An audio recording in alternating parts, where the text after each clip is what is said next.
Hello, you are listening to the Natural Healing Show for UK Health Radio. I'm your host, Catherine Carrigan, medical intuitive healer and Amazon #1 bestselling author. You can find out more about me and my work at catherinecarrigan.com and unlimitedenergynow.com. While you're there, definitely sign up for my newsletter so you can learn even more about how you can heal yourself naturally. Now, our guest today is Zoe Whitehead.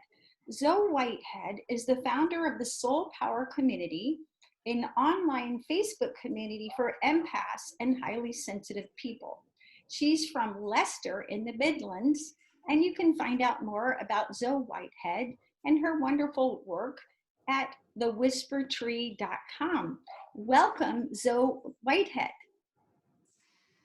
Hi, Catherine. Thank you so much for inviting me. I feel very honored to be here with you today.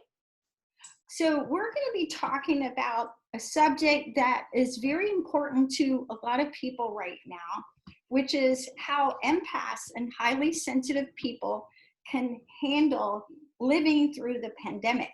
And even if you're not an empath, and even if you're not a highly sensitive person, this is a challenging time to be alive. And so we're going to be talking about some practical tips that everyone can follow that'll lower your anxiety, lower your depression, help you to stay in your center and remain calm. So Whitehead, first of all, how would you define an empath? So this is I'm an empath myself. It's something that as a child I was aware of, I've never heard that term, and it was only in sort of so in about my 30s that I started to hear this term and discover it for myself and realize that I was one. So the way I would define an empath is someone who's highly sensitive to energy. It's someone who onboards everybody else's energy, including their own. They're people that feel very, very in tune with nature and animals. And I think that, they do struggle with this as well in terms of onboarding this kind of emotional landscaping that everybody obviously has. Everyone has their own energy, their own emotions.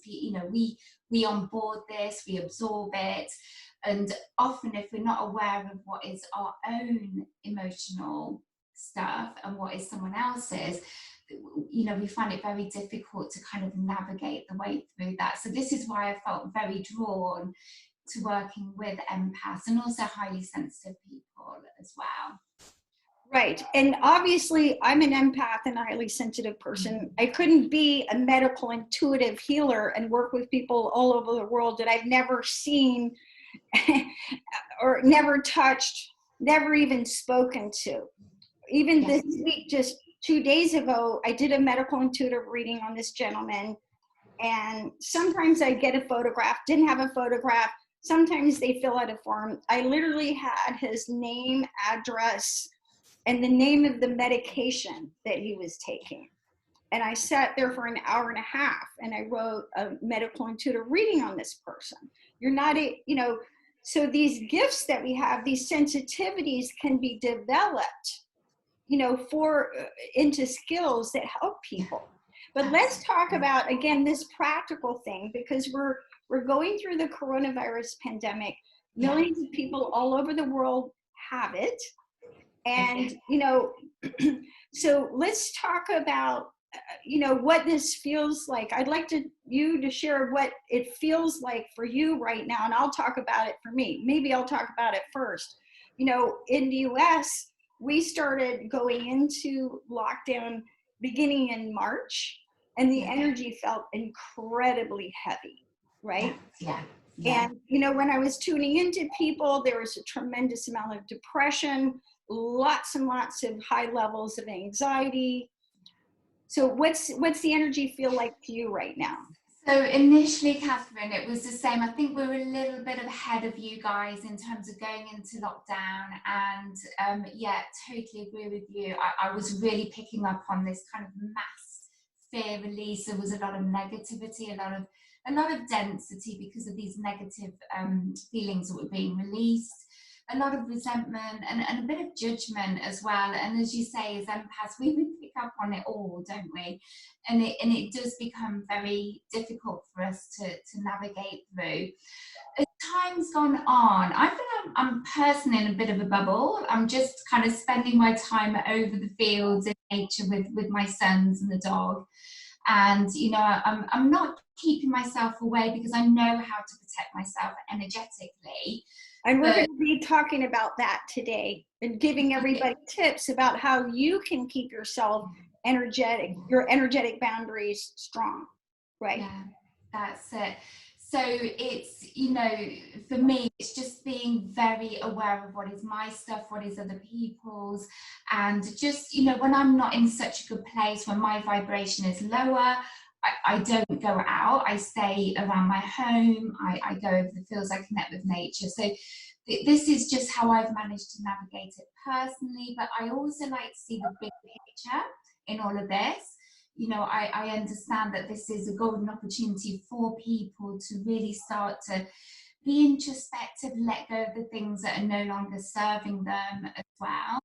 And, you know, it's a time to really let go of a lot of things, do a lot of clearing for ourselves. So for me, there's a lot of positives, as I'm sure there is for you as well.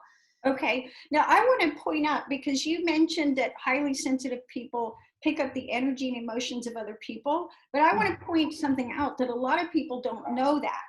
And that is the energy literally of the planet. So there's something called the Schumann Resonance. Yes. And it's funny because I have a friend in Chattanooga, and we trade. At this time, we've been getting on Zoom and giving each other private yoga lessons. And a couple of days ago, we were both talking, and it's like, I didn't sleep last night. Well, I looked, and the Schumann resonance, it's a scientific measurement of the frequency of the earth. And usually it's about 7.83 hertz. It's like the rhythm of a heartbeat. And, you know, the earth, we talk about being sensitive to other people. Well, you're also sensitive to the frequency of the earth and universe. And back in April, this earth frequency, which is usually at 7.83 hertz, hit a peak of about 110 hertz. And then on my, you know, a couple of days ago when I wasn't sleeping and my friend didn't sleep, it hit 91. Wow. So sometimes it's not other people, it's literally the energy of the earth. Yeah. And, you know, I was sharing about this, and so we have to realize that when you're really sensitive, you're picking up the earth energies, the energies of the plants, the energies of the animals, the energies and emotions of other people, right? Now let's go in right away to help people. Okay, so Zoe Whitehead, let's have a discussion about some ways to handle being a highly sensitive person. And I'm going to sort of jump in, and I'm going to give some of my top tips, and then I'll have you comment on them as well and add what you have to say. I think the first thing that's so absolutely important is to ground yourself to the earth. Okay, so many highly sensitive people, you're not in your body, right? The most safest place to be is in your body. And when you ground yourself to the earth, you have a way to release some of that into the earth. What are your comments about how important it is to ground your energy into the earth?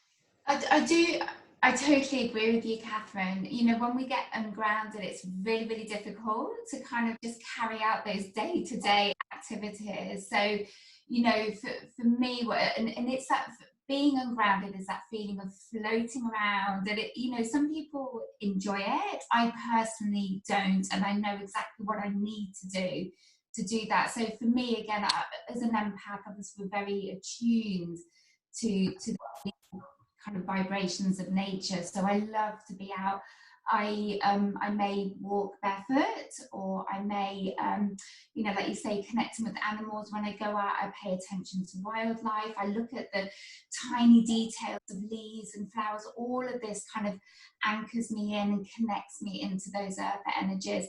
Another way that you can work is with crystals, grounding crystals, the earthy crystals like jaspers, things like that can help if you carry pieces on you.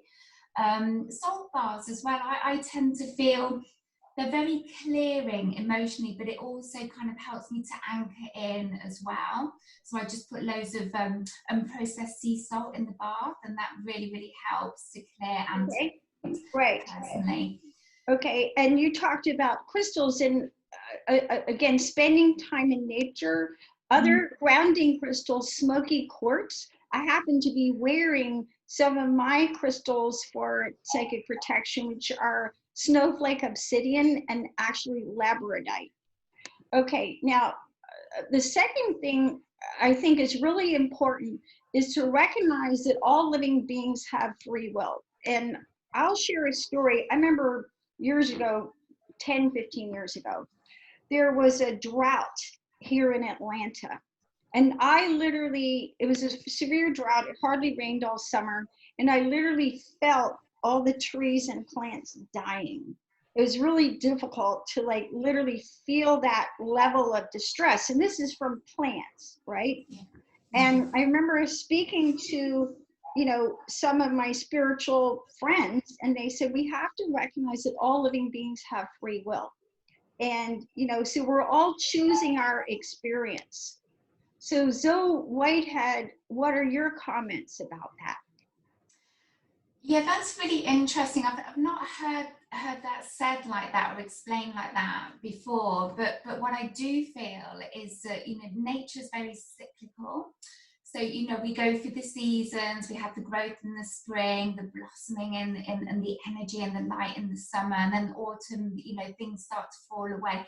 And it's almost like we ourselves are, you know, we have to do that clearing, don't we, to bring in the new and the rebirth. So it's like that death rebirth cycle. So, you know, in a way, I do see sometimes we have to have mass clearing. It's just how it has to be. You know, I always feel there's a kind of a divinely orchestrated process in all of this that allows nature to breathe and to flow. That's what I feel instinctively as well. Right. And if you watch nature, the only thing that's constant is change. Yeah. And I take pictures of my garden, and, you know, it's astounding to me of how much it changes. And there's a farm with my family in South Carolina, and there's a little pond area, and it's astounding to me how much change happens just over the course of a 12-month period. Now, another thing that's really important, I think, is to understand that you can never know another person's spiritual path. Okay. And, you know, one of the things that I talk about is, and I like to use this example. Several years ago here in the United States, two brothers who were born in Russia planted some bombs at a marathon, the Boston Marathon. And lots of people were killed, many people were maimed. Well, when I get angry, I don't ever feel like planting bombs and killing a bunch of people that I've never met. And, you know, a lot of times what happens is when we observe other people, we think, well, I wouldn't do that. And, you know, obviously what they did was wrong. But what happens is when you, as a sensitive person, go into another person's energy and try and figure out what they're doing, you're literally processing their energy, right? It's like you're going into their file cabinet. And another way of doing it is just to realize that you don't know what their life was about, right? You know, you don't know the spiritual path of that, right? Any comments, Zoe Whitehead? Well, I mean, absolutely. We all, like I say, I always like to rise above and see the bigger picture, you know, and it's that vibration of judgment, which is again denser, it's negative, it lowers our vibration, and really it's about coming from a heart-based consciousness and feeling compassion and unconditional love, and trying to understand where other people are coming from, because they come from their own emotional traumas, past life traumas and experience, and probably haven't had those tools to be able to work through that. So, and often through these periods that we all experience, like this pandemic, a lot of good can come out of that, you know, a lot of change. It's like a huge reset button for a lot of people. So I feel that through negative circumstances, we can grow, they can grow. And you know, if we can learn to see it like that, we can really move through and flow with that in a beautiful way. Absolutely. And, you know, there's chaos theory. There's a gentleman, Ilya Prigogine, Nobel Prize winning research, chaos theory. In order to reorganize at a higher level, you have to go into chaos. We're definitely in chaos. We're definitely reorganizing as a global human community on many, many levels. Another thing that's really important is to set your intention to be the lighthouse. So if you think about a lighthouse is grounded to the earth, shines the light, and then ships all over the vicinity can guide themselves by the light, right? And so when you ground your energy to the earth and you stay in your center and you shine your light, then you give other people the opportunity to literally navigate energetically, emotionally, spiritually by your own light, right? Yeah, yeah. I love that analogy, actually, of the lighthouse. I'm going to use that in my teachings. I love that. And this is what I call holding my light, holding our light. You know, when we faced with challenging circumstances, tricky circumstances, it doesn't matter who we are, how enlightened we are, we all go through it. And like I always say, it's how we grow with it, isn't it? And it's just, I like to see it as just another opportunity for me to hold my light, so that, you know, that this obviously helps me, but also it gives permission to others to do the same. And it's our embodiment, isn't it? It's our embodiment of what we believe. We're putting into practice our beliefs, and we're showing others the way forwards. So, I mean, what more perfect circumstances than now to be able to do that? Because it's really tricky. It is challenging for people. So, yeah, totally agree with that. Right. And, you know, one of the things that helps me is to connect to spirit throughout the day. Yeah. Now, I'm here in Georgia. I grew up in the Episcopal Church. I pray to God, okay? And so by connecting to spirit throughout the day, you're going to be receiving your soul guidance. So we have to remember that you are a soul having a human experience, right?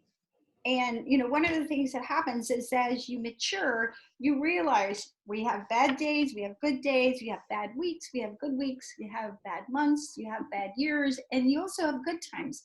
So by connecting to your soul guidance and listening, and, you know, different people call it your intuition, I call it your soul guidance, you're going to be guided to what you're supposed to do. And, you know, one of the examples that I'm giving right now, about 2 years ago, I was given the soul guidance. It was very important to me to write a book about breathing. Now, my ego mind argued for literally an entire year. Who's going to read a book about breathing? Who needs a book about breathing? Why should I write a book about breathing? Anyway, every time I asked, my soul said, this is super important. I published the book about a year ago. Now here we are in a respiratory pandemic, and I've been giving that book away for free. So if you're listening to this broadcast and you would like a copy of the Little Book of Breath Work, send me an email to Catherine@CatherineCarrigan.com, and I will send you a free book of the Little Book of Breath Work. Please share it with everyone you know. It's going to lower your anxiety, help you to breathe should you get the virus, and then while you're recovering, it's going to help you strengthen the lungs.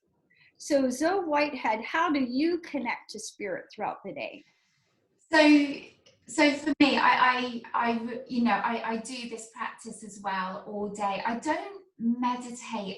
I'm not saying, don't meditate, because I feel that it's a very valuable tool for many, but I don't have a specific meditation practice that I do at the beginning of the day, because like you, I like to connect to soul all throughout the day. And it's just really simple. And I kind of adapt it. It changes, it's fluid, but what I like to do is just take that moment, especially when I feel I'm struggling and I've got all these things coming up in my head. I usually just take a moment to just be quiet, just still myself, bring my focus down into my heart chakra area, and I just feel love. I just feel this pure love coming out. It's almost like an automatic reaction.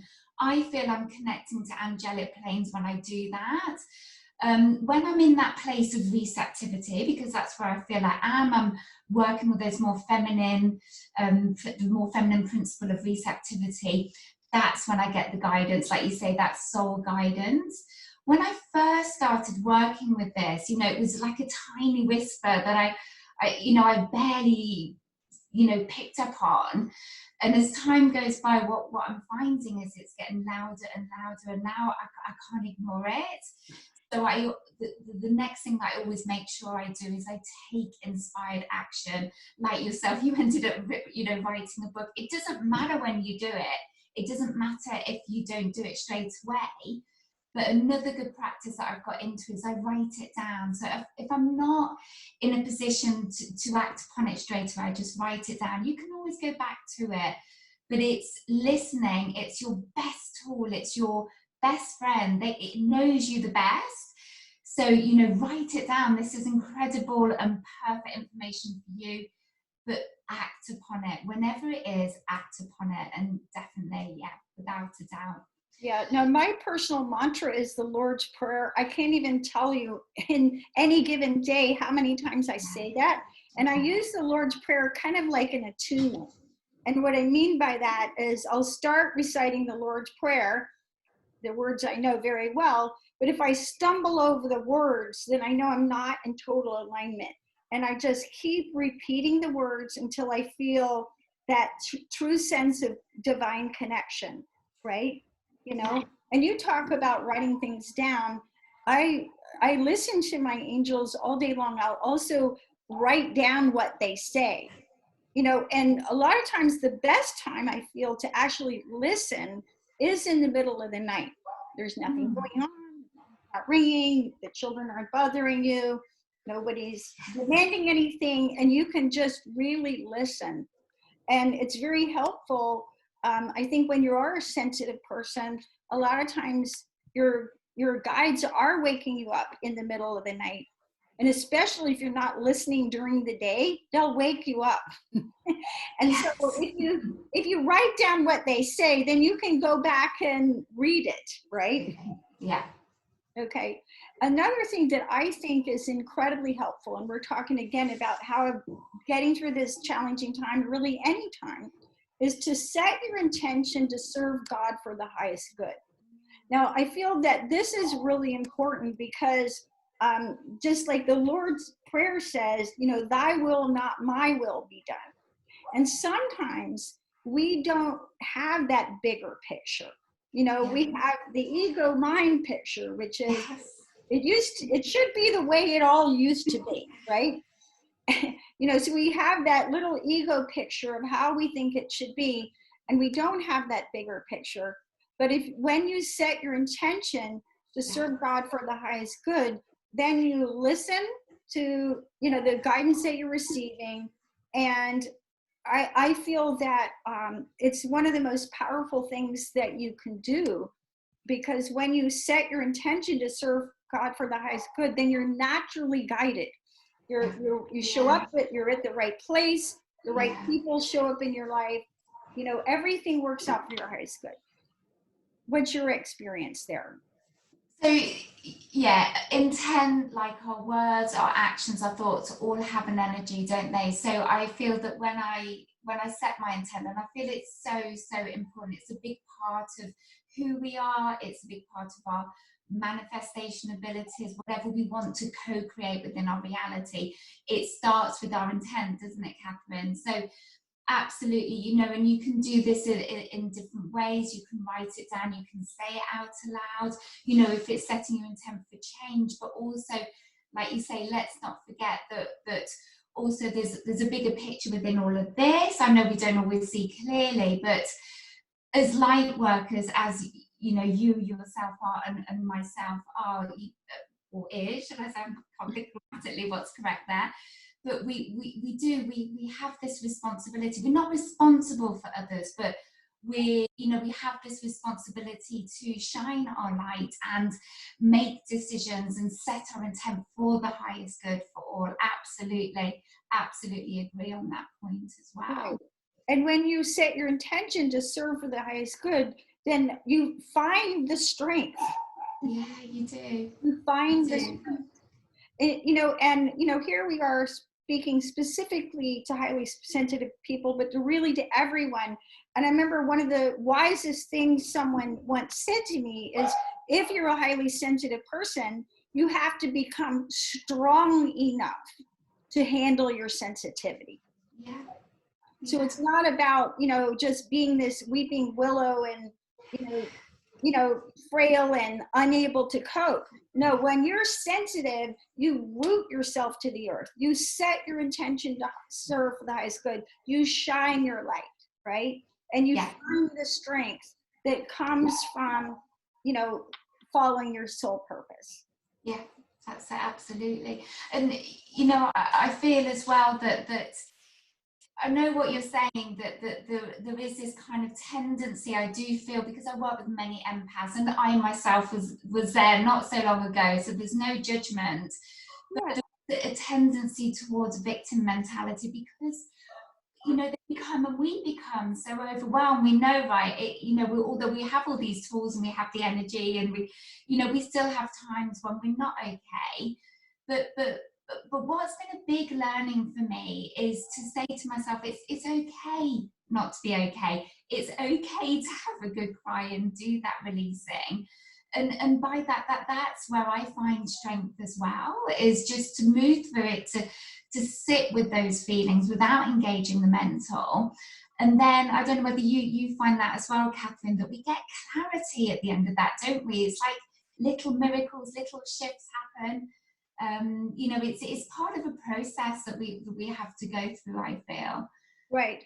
And so, Whitehead, you said something super important, which is not to be a victim, because when you're in victim energy, you're not in your power. You're a soul. Yeah. Okay. You know, and I may sense, you know, the energy of somebody in Australia. You know, you may start telling me about your mother, and I know exactly what's going on with her on another continent. All right. But Einstein said, you know, one of the most important questions is whether or not you consider the universe to be a friendly place. Mm-hmm.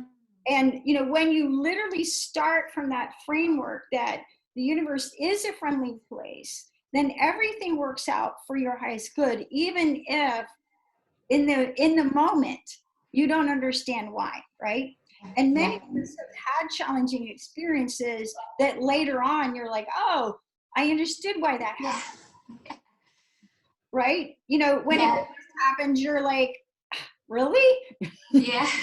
Is that a hindsight, isn't it? Isn't hindsight a wonderful thing? Yeah.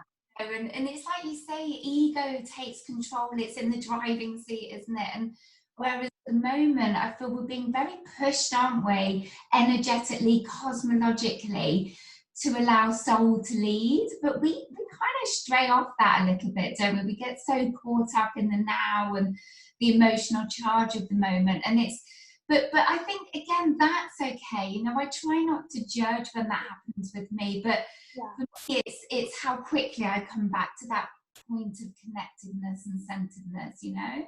Yeah. It's understanding that about ourselves as well, and that it's okay.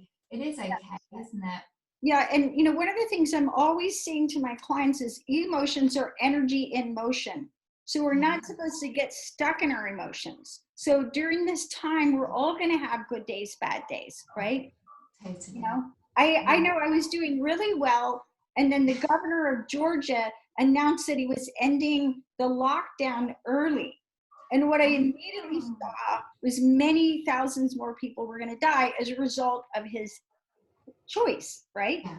Yeah. It took me about 4 days. So it took time to like process that through. But what I do is keep that energy in motion and have personal practices to move those emotions out of you. And again, to stay out of your victim. Victim is, it's important to understand that victim is an aspect of your shadow, okay? Yeah. And whenever you're in victim, if you notice that you're in victim, and we all can go there sometimes, you know, he, she did that, the world did that, this politician, this disease, the virus, I mean, we could go on. You know, whenever you're in victim, you're in your ego, right? Yeah. And, you know, you survive everything that happens to you until you don't, and your soul is eternal, right? Yeah.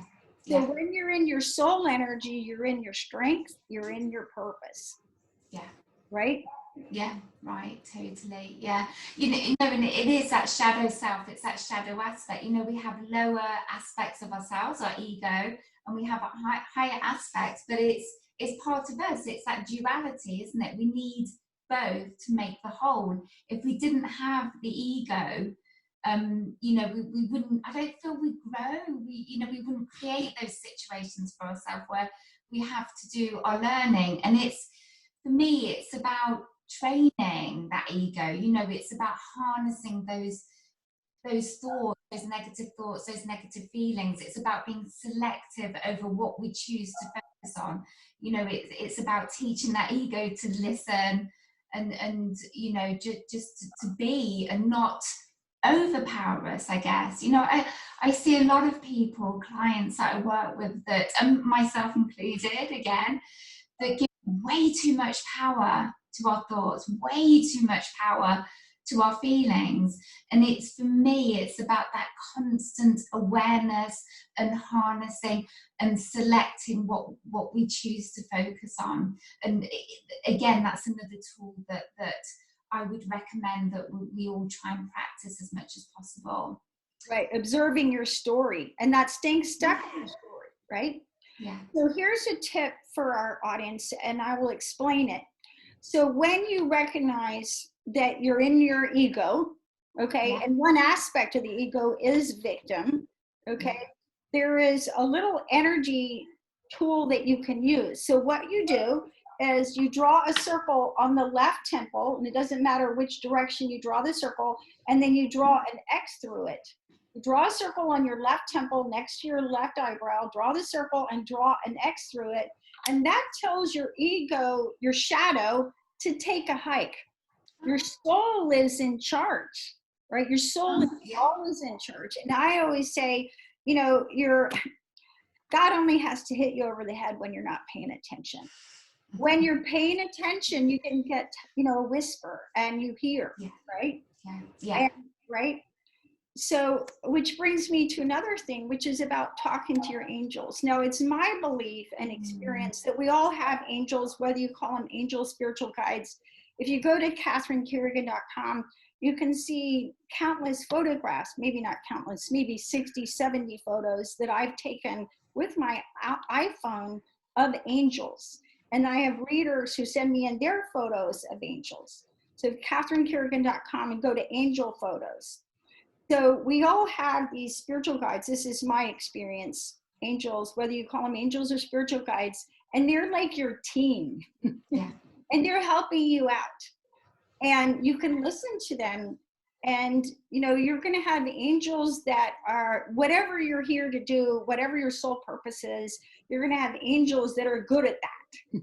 So if you're a leader, you're going to have an angel that's good at leadership. And if you're a healer, you're going to have healers who are angels that are good at healing, right?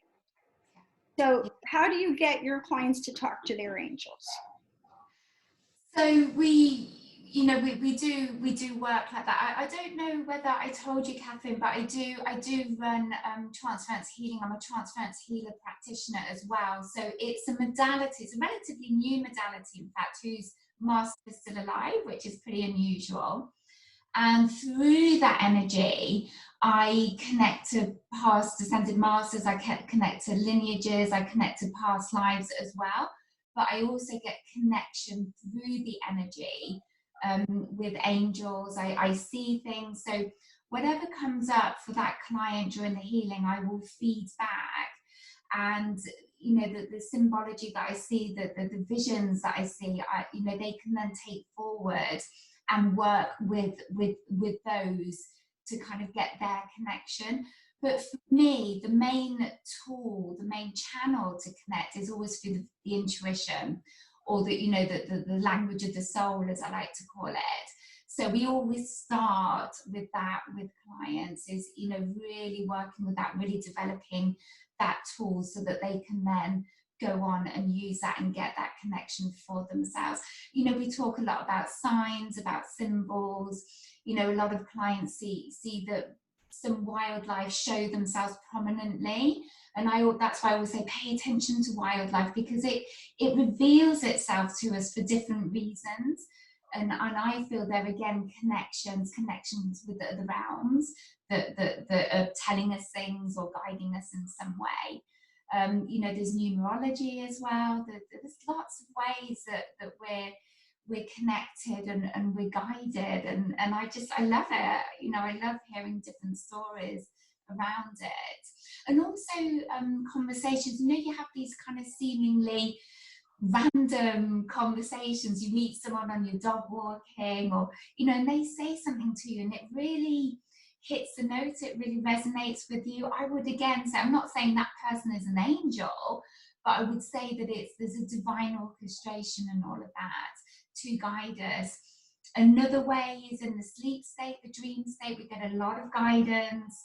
You know, we know that the veils are thin in the night. It's around 3 o'clock, 3 a.m. So, you know, if we pay attention to our dreams, we get a lot of connectivity through that.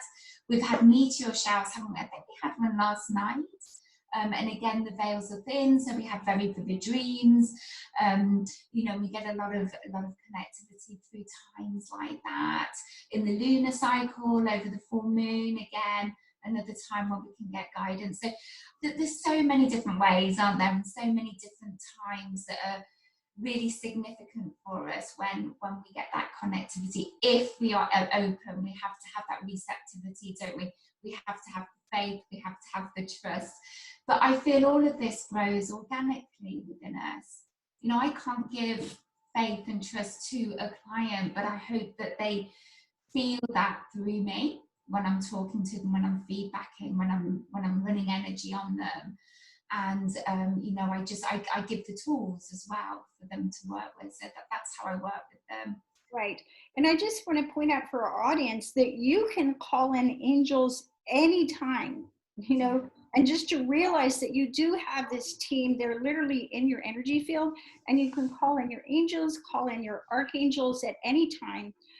Before I wrote my 10th book is called Reading the Soul. It's about what's going on with people at the soul level.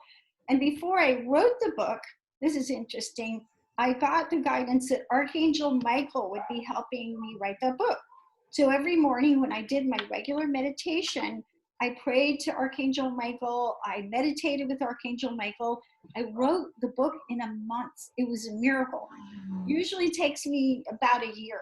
I wrote the book in a month, Reading the Soul. And, you know, that was done with Archangel Michael. Now, one of the most important things that I think that is really helpful for highly sensitive people is to cocoon your energy. So, and I'm sure you have a similar practice, but this is what I tell people to do. The first thing you want to do is clear your energy. So just like my house, I'm looking around, my house is fairly clean, but if I vacuumed, I'm sure I would find a lot of dust.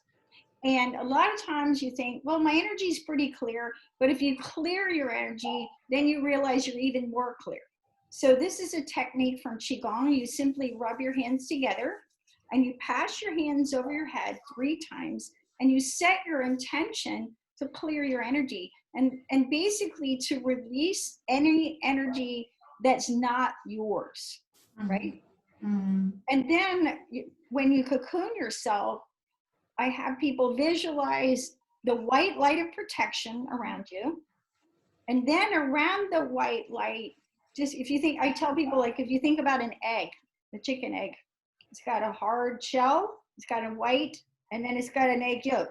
So the inside is the white light of protection. Around that white light is the blue light of healing. And, you know, there's a lot of different colors blue.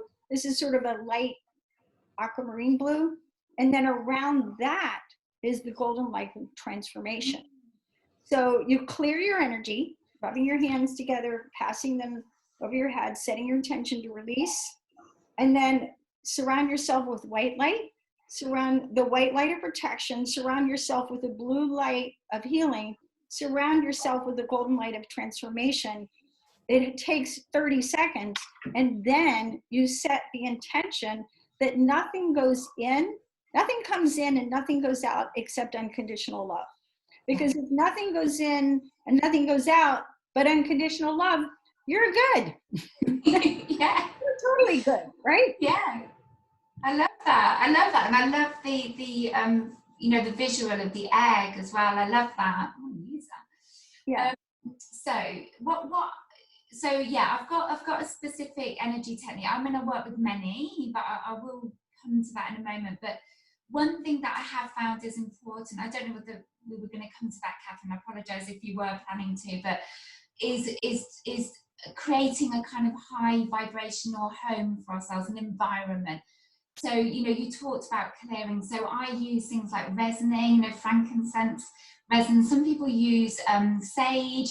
That's really, really good to clear energy, like the negative, denser energies that kind of float around.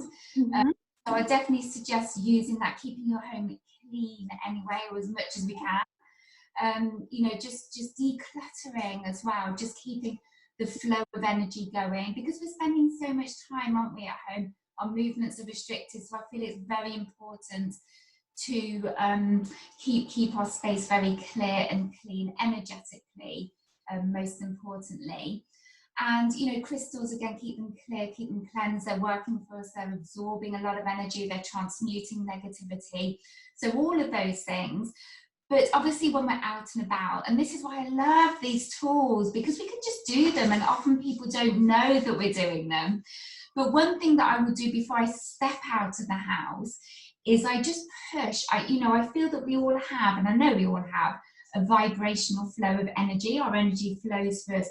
So I push it out. I just push it out physically like that. That's all I do. You know, often before I go out, if I feel that I'm, you know, struggling a little bit, I need to keep my vibration higher.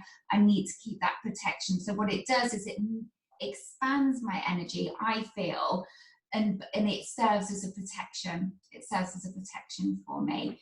And white lighting, I use a lot of colors. I visualize a lot of colors, and I just run it up myself as well, like you do. Another thing that I picked up actually, and I love this, is just seeing violet light over the door. So it taps into the Saint Germain procedure and Saint Michael as well for protection. So you just see this purple fire, purple flame coming up your doorway, so that protects. So whoever comes through will kind of be purified and cleared. Whoever goes out will get the same thing as well. So right. A couple of things to share. Yeah, and you can also ask your angels to put angels by your door. I actually even have a photograph that I took of two angels next to my door. Oh, Next to my front door is quite remarkable. Yeah. So you can do all that. And yeah, so another thing to do, again, is to be the place that love flows through, right? So when I loved what you were saying, Zoe Whitehead, about, you know, really being in your heart energy. And a lot of people think, well, you know, you're going to be a pushover if you're in your heart energy. But the energy field of the heart, we know, is the biggest, strongest field that you have. It's 30 to 60 times more powerful than the field of your EEG, right? Yeah. So when you're the space that love flows through, again, nothing comes in, nothing goes out No. except unconditional love, you're good, right? Yeah. Now, Yeah. it is a high order because we're human, right? Yeah. Absolutely. Yeah. So Zoe Whitehead, final thoughts for our audience. You know, we're all doing our best to get through this challenging coronavirus pandemic. As the founder of the Soul Power community, any final thoughts for our audience? Well, I would always keep that bigger picture in mind. That serves me so well. Just know that there's higher forces at play in our lives. This I feel has been long overdue. We needed a shake up. We see it as a reset button. See it as a chance for you to get really clear over what it is that no longer serves. You've got the time. You've got the space. We've got a slower pace. We're restricted in our movement. So use this time wisely to connect to soul, to develop your relationship with your angels, and just do the clearing and get that soul expansion. We're being really supported cosmologically at the moment. May's a power month, as we're probably all aware. And there's a lot going on cosmologically to support us. We've got many retrogrades that are going to be starting now that will support us in this soul expansion and soul growth. So just keep that bigger picture in mind. Don't get caught up in the drama. I know it's really easy to do, but we've just got to keep moving forwards now. This is what this year is all about, isn't it, really? Creating those foundations for our growth.